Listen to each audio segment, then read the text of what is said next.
श्री स्वामी समर्थ. स्वामी महाराजांच्या कृपेने तुमच्या सर्व इच्छा मनोकामना पूर्ण हो. देवघर हे आपल्या घरातील महत्त्वाचा भाग आहे.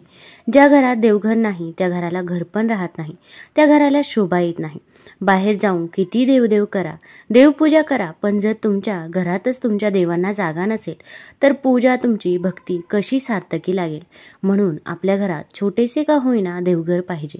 घरात देवघर असल्यामुळे आपल्या घरातील वातावरण एकदम प्रसन्न आणि उत्साहित राहते. पण आपण रोज देवपूजा तर करत असतो, पण त्यासोबत आपल्याला काही नियमांचे पालन करणे देखील गरजेचं आहे. भरपूर वेळा आपल्याला काही गोष्टी माहीत नसतात आणि आपल्याकडून या छोट्या छोट्या चुका होऊन जातात. अगदी आपण जाणून बुजून या चुका करत नाही, पण आपल्याकडून या चुका झाल्यामुळे आपण जी काही पूजा करतो, सेवा करतो, तर त्या पूजेचे फळ आपल्याला मिळत नाही. उलट आपल्याला दुष्परिणामच हे भोगावे लागतात. मग आपण म्हणतो की मी पूजा केली, सेवा केली, तरी पण मला त्याचे फळ हे का मिळाले नाही. मग देवघरामध्ये आपण जो काही दिवा ठेवत असतो तर तो दिवा कोणत्या धातूचा असावा, तसेच तो दिवा कधी धुतला पाहिजे, घंटी कधी धुतली पाहिजे, तसेच घंटी किती वेळा वाजवावी, तसेच दिवा कोणत्या वेळेमध्ये प्रज्वलित करावा की ज्यामुळे आपल्याला त्याचे संपूर्णपणे फळ मिळेल, याचबद्दलची माहिती आपण आज या व्हिडिओमधून जाणून घेणार आहोत. तत्पूर्वी तुम्ही चॅनलमध्ये नवीन असाल तर चॅनल लाईक करा व सबस्क्राईब देखील करा. कमेंटमध्ये श्री स्वामी समर्थ किंवा ओम महालक्ष्मी नमः लिहायला विसरू नका. आता सर्वप्रथम मातीच्या दिव्याबद्दल आपण बोलूया. हा दिवा दिवाळी आणि इतर धार्मिक सण, पूजा, अनुष्ठान यासाठी प्रामुख्याने वापरला जातो. घराच्या मंदिरात किंवा दाराजवळ हा दिवा लावणे अत्यंत शुभ मानले जाते, पण मंदिरात ठेवल्यास यासोबत काही नियम जोडलेले असतात. मातीचा दिवा हे शुभतेचे प्रतीक मानले जाते. तुम्ही तो घराच्या मंदिरात वापरू शकता, कारण तो कोणत्याही वास्तुदोषाला कारण ठरत नाही, पण तो वापरण्याचा एक नियम आहे. मातीचा दिवा एकदा जळाल्यानंतर तो पुन्हा मंदिरात ठेवू नये. प्रत्येक वेळी नवीन मातीचा दिवा वापरणे शुभ मानले जाते. आता आपण पाहूया मंदिरातील घंटी कधी आणि कशी स्वच्छ करावी, तसेच ती किती वेळा वाजवावी. लोक पितळ किंवा तांब्याच्या दिव्यांचा देखील वापर करतात. हे दिवे केवळ सुंदर दिसतात असे नाही, तर त्यांचे धार्मिक महत्त्वही आहे. जर तुम्ही हे दिवे वापरत असाल तर त्यांची स्वच्छता फार महत्त्वाची आहे. हे दिवे रोज धुवून स्वच्छ केले पाहिजे. सर्वात उत्तम उपाय म्हणजे गंगाजल आणि त्यांची शुद्धी करणे. गंगाजलाने धुतल्याने दिव्याची पवित्रता आणि घरात सकारात्मक ऊर्जा टिकून राहते.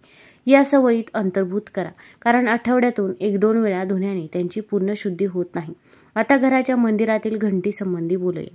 तर घराच्या मंदिरात सहसा पितळेची घंटी असते. पितळेच्या घंटीचा आवाज सकारात्मक ऊर्जा वाढवतो आणि नकारात्मक ऊर्जा दूर करतो. घंटीसाठी कधीही दक्षिण दिशेचा वापर करू नये, कारण तो अशुभ मानला जातो. घंटीसाठी योग्य स्थान म्हणजे पूजा स्थानाजवळ किंवा मंदिराच्या प्रवेशद्वाराजवळ गरुडाचे कोरीव काम असलेली घंटी सर्वात शुभ मानली जाते आणि ती सर्वोत्तम मानली जाते. आता पाहूयात आपण घंटी किती वेळा वाजवावी. घंटी नेहमी भोग अर्पण करताना घंटी 5 वेळा वाजवावी. यामुळे देव भोग लवकर स्वीकारतात. पूजेच्या वेळी घंटी सतत किंवा फार मोठ्या आवाजात वाजवू नये. ती केवळ 3 वेळा वाजवावी. घंटी नेहमी उजव्या हाताने वाजवावी आणि तोंड समोरच्या दिशेने असावे.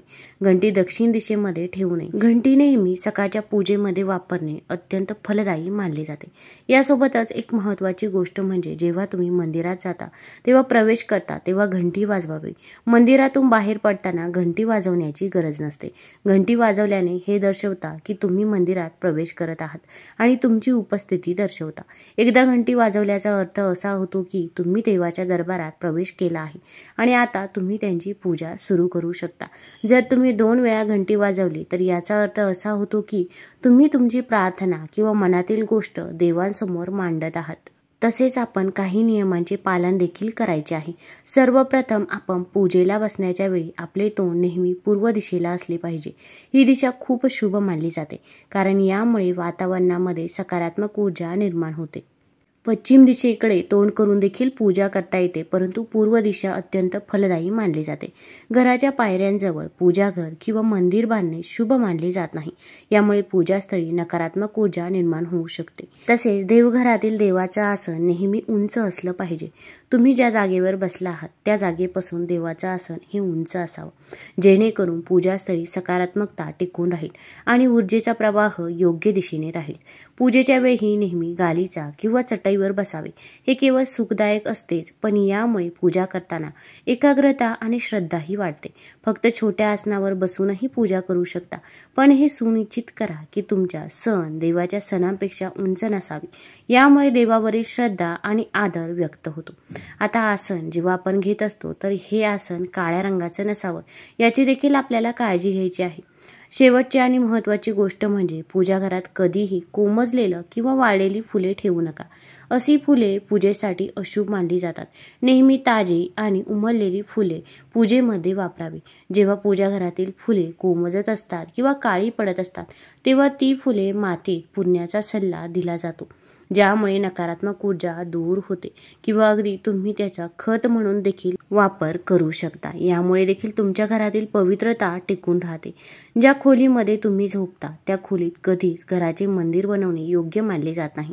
जर झोपण्याच्या खोलीत मंदिर बांधण्याशिवाय पर्याय नसेल किंवा घरामध्ये इतर दिशा बरोबर नसतील तर अशा वेळेस तुम्ही जेव्हा रात्री झोपता तेव्हा मंदिर झाकून ठेवायचं आहे. तुम्ही मंदिरावर पडदाही टाकू शकता. आपल्या देवघराच्या मंदिरात एकाच देवी देवतांच्या एकापेक्षा जास्त मूर्ती किंवा फोटो ठेवू नये. यामुळे ऊर्जा संतुलन बिघडू शकते आणि पूजेचा परिणाम कमी होऊ शकतो. फक्त एक मूर्ती किंवा फोटो ठेवा, जेणेकरून भगवंताची ऊर्जा योग्य प्रकारे तुमच्या जीवनात येईल. शिवलिंगाच्या पूजेसंदर्भात काही महत्त्वाचे नियम आहेत. घरात शिवलिंग ठेवणे अत्यंत पवित्र मानले जाते, पण त्यासाठी योग्य दिशा आणि पद्धत पाळणे देखील आवश्यक आहे. शिवलिंग नेहमी उत्तर किंवा पूर्व दिशेला ठेवावे, जेणेकरून त्याची पूजा योग्य परिणाम देईल. शिवलिंग गर्दीच्या किंवा अस्वच्छ ठिकाणी ठेवू नये. तसेच घरामध्ये जे शिवलिंग ठेवत असतो तर ते शिवलिंग जास्त उंचही असू नये. देवाच्या तुटलेल्या मूर्ती ठेवू नये. पूजेच्या ठिकाणी ठेवलेल्या मूर्ती किंवा फोटो नेहमी सुरक्षित असले पाहिजे. एखाद्या देवाची मूर्ती किंवा फोटो तुटलेला असेल तर तो पूजेच्या स्थानावरून त्वरित काढून टाकावा. तुटलेली मूर्ती देवाच्या पवित्रतेला बाधा आणू शकते आणि पूजास्थळातील ऊर्जा प्रभावित होऊ शकते. त्यामुळे अशा मूर्तींना योग्य प्रकारे विसर्जित करा, जेणेकरून घरात सकारात्मक ऊर्जा राहील. पूजास्थळी शंख, गोमती चक्र आणि एका पात्रात पाणी ठेवले तर ते देखील खूप शुभ मानले जाते. शंख म्हणजेच भगवानाच्या आशीर्वादाची ध्वनी, तसेच गोमती चक्र घरात समृद्धी आणते.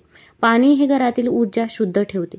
या पाण्याला नियमित बदलत राहा आणि शंख व गोमती चक्र स्वच्छ ठेवा.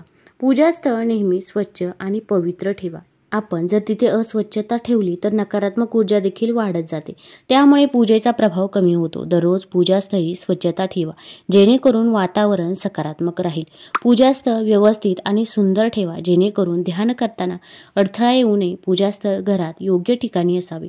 घराच्या उत्तर पूर्व दिशेत पूजास्थान ठेवणे सर्वात शुभ मानले जाते. पूजेला सुरुवात करताना स्वतःच्या कपाळाला कुंकवाचा टिळा, गंध लावून घ्यावे. पूजा करताना तुमचे मन हे एकाग्र असावे. देवपूजा करताना मध्येच उठू नये. पूजा करताना घंटा ही देवघरात ठेवताना ती आपल्या डाव्या हाताला ठेवावी. शंख हा आपल्या उजव्या हाताला ठेवावे. तुपाचे निरंजन हे नेहमी आपल्या उजव्या बाजूला ठेवावे. विड्याची पाने पूजेसाठी वापरताना त्याचा देठ हा देवाकडे असला पाहिजे याची आपल्याला काळजी घ्यायची आहे. तसेच नारळ ठेवताना नारळाची शेंडी ही देवाकडे करावी. पूजेच्या वेळी कधीही दिव्याने दुसरा दिवा लावू नये. देवाला नमस्कार करताना चप्पल घालून नमस्कार करू नये.